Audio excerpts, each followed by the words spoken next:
Now, when it comes to Playhouse Square, we all know the basic story, right, of how it was saved from the wrecking ball decades ago when it was slated to become parking lots. But there is a pivotal part of the story that, quite frankly, I didn't even know, and it played out 50 years ago this week.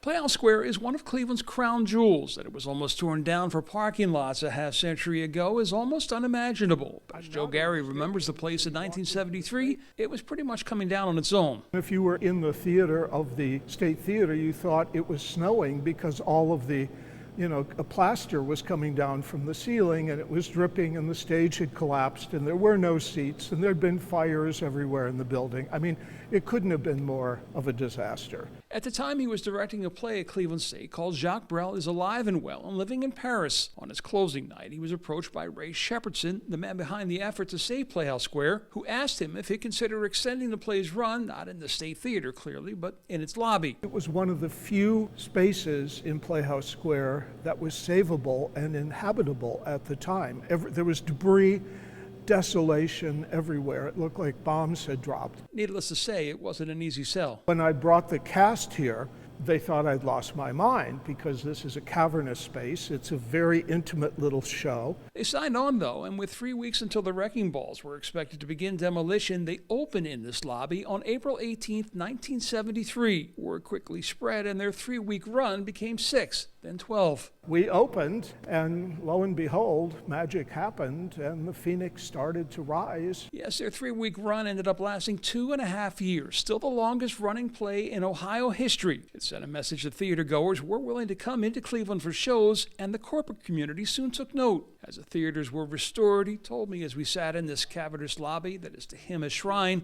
so too was the neighborhood around it. It wasn't only the rebirth of Playhouse Square, it was the rebirth of Cleveland.